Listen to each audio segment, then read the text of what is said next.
Good morning, everybody, from IMEX 2025 here in Frankfurt.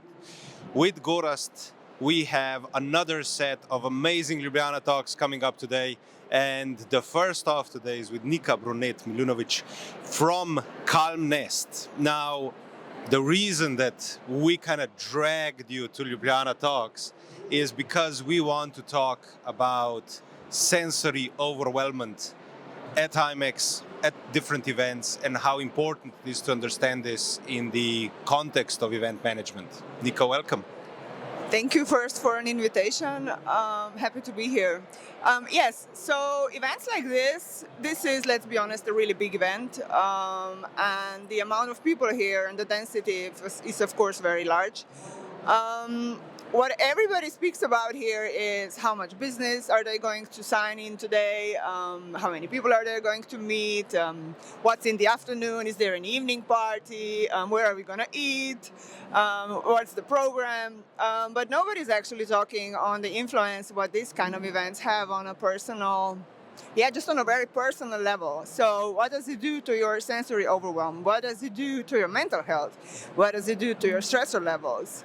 What does it do to your well-being in general? So this is actually what we are trying to do with Calm Nest. We're trying to make events calmer and more inclusive. Oh yeah, and by the way, this is just us here.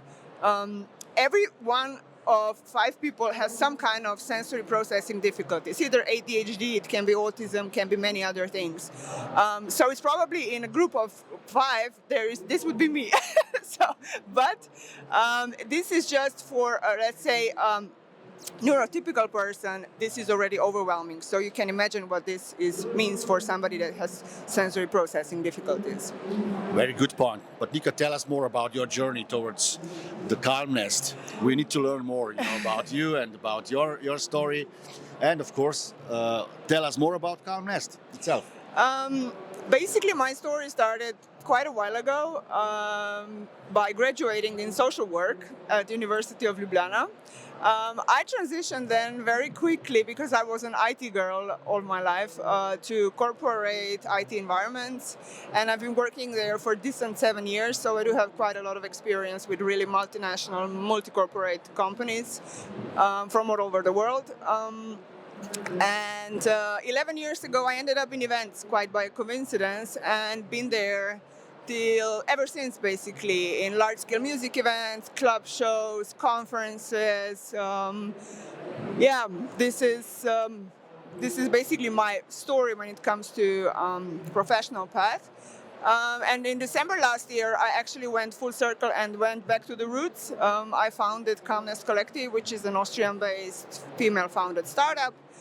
What we are doing is, as I mentioned, we're trying to make not just events industry, but just industry in general, a more inclusive and more accessible place for people in general, people working, but also people visiting.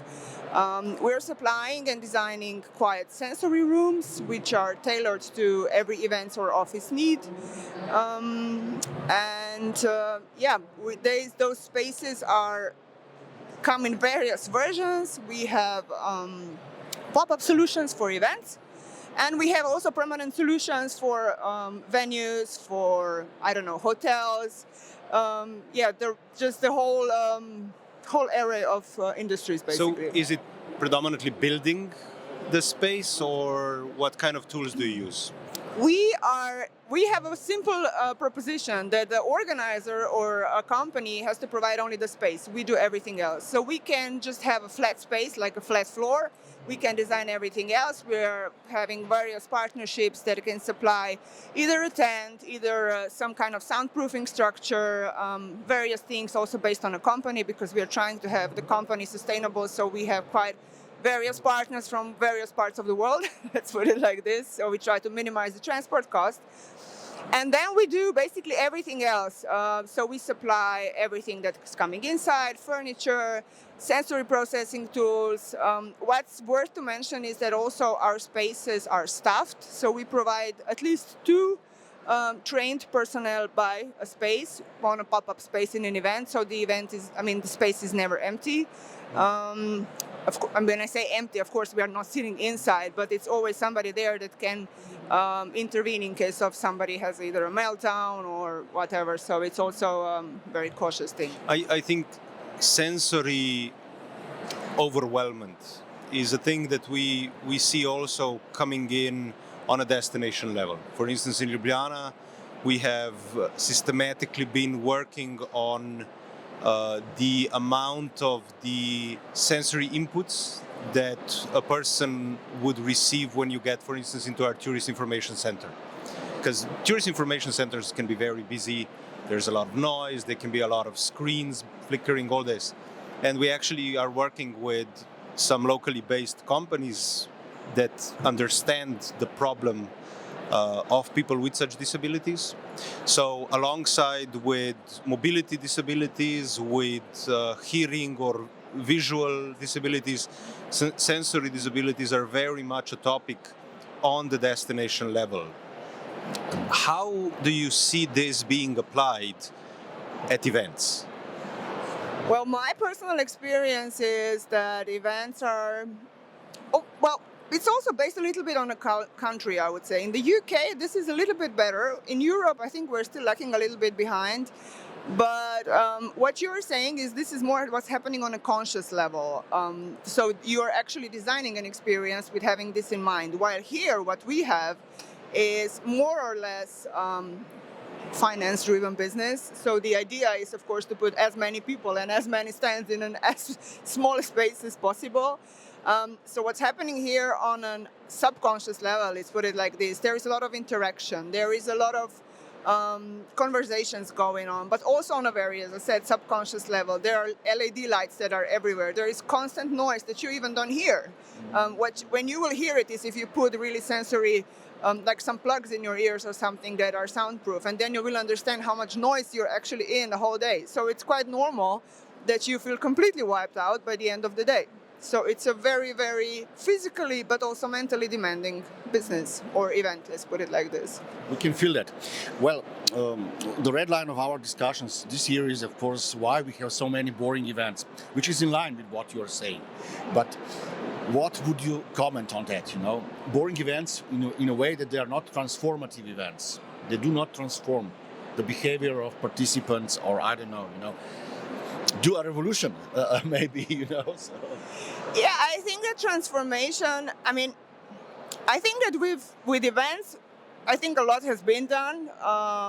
There is a big chunk of sustainability, because I do still believe that what we're talking about now is still some kind of very part of sustainability of events. Yeah, that's true. But I think there is a lot of been done, or a lot of talk is going on the ecological part. So we all know that we have, lights that are or venues that are BREEAM certified, or lights that are consuming less energy. We don't use generators anymore in a volume that we did before.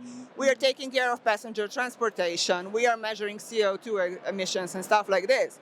But this kind of social part, or let's say just, cultural part of events, I think that there is a big momentum going on in the moment in the world that is maybe missing a little bit in the events. And I think that if we approach events from the perspective that these are actually points of interest of people who are doing a lot, and the reach is enormous.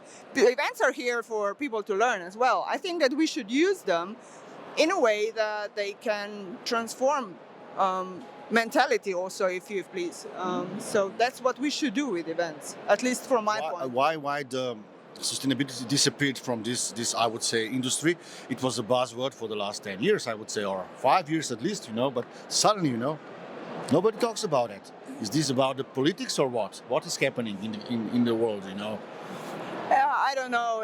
This is another. We can have a whole other session about this. It's the buzzword was. There is quite some bits that were done in sustainability as well. But I would just took the parallel, and since we now know that you have several assessment programs which identify your sustainability efforts, and now we also have on a European level, let's put it, some kind of standards that an event has to meet in order to even organize an event. Well, I would like to do this the same with the social aspect of events. So you can't organize an event if you don't do this, that, and whatever. So in a way, we're talking about DEI, which is now a dirty word almost. But the inclusion bit, you mentioned, focusing on the numbers can be sometimes limiting. But if we would actually say, if we create an environment where more people is more productive, we could quantify that. We could say it is more productive. Wouldn't you say that could be an angle to tackle this, instead of just saying, we need to be there, full stop? Well, first of all, I think everything is about numbers, unfortunately. And this is also what the big players in the game understand most.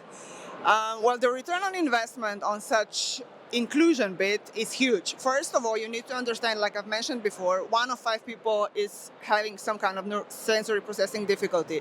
The worst case that can happen is they just don't come to your event. And this is a big amount of number. 20% of people are not going to come to your event. Second of all, for the venues that would install these kind of spaces or have the inclusivity bit in mind, this means positioning themselves on the market as an industry leader, because they are making their venue more inclusive. They are having this in mind. So the well-being of people that come to the venue and their team is being respected. People feel that. Third of all, for the offices, there is, of course, a big benefit, because there is less sick leave. There is better retention of people. So, and of course, I didn't even start on the marketing bit. For the venues also, what this means is they can rent out the space, so they're also generating an additional revenue stream. They can rent out the space together with the venue.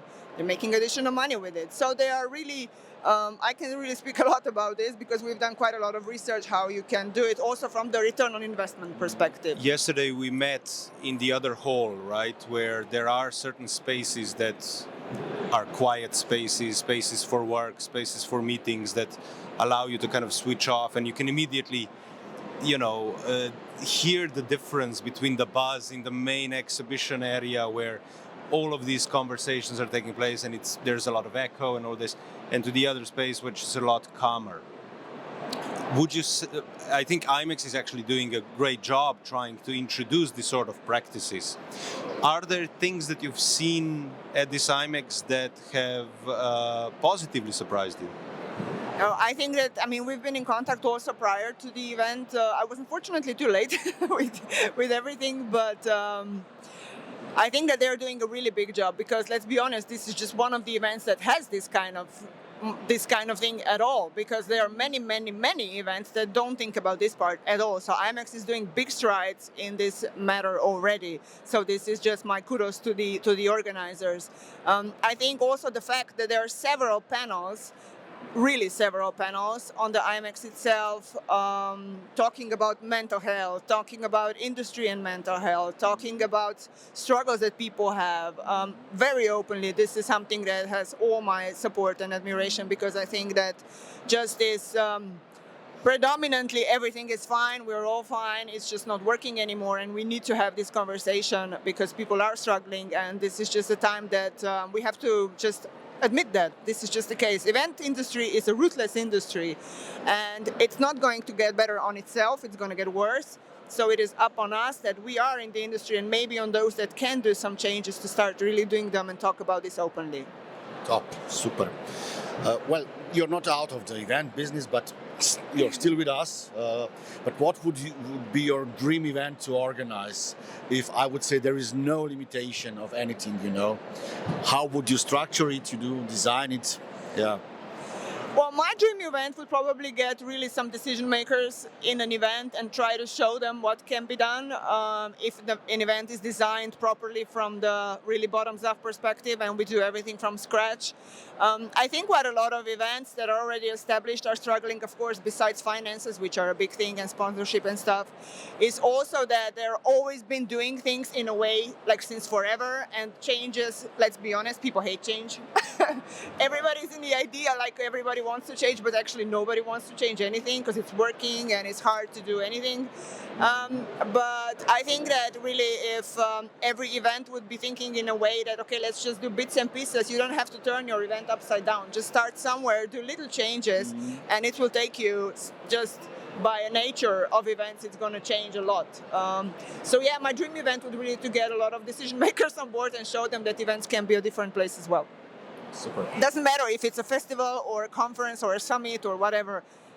I can do everything, but it would be good to do it with the people that can make decisions if necessary or can influence the industry, let's put it like this.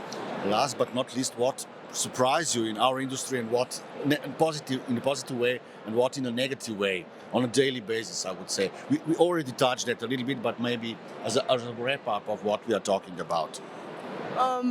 The positive bit is definitely that there are a lot of people who are willing to change and are open into this conversation that I've mentioned before, some mental health, the struggles, the stress, combining private life with business life and family life and things like this.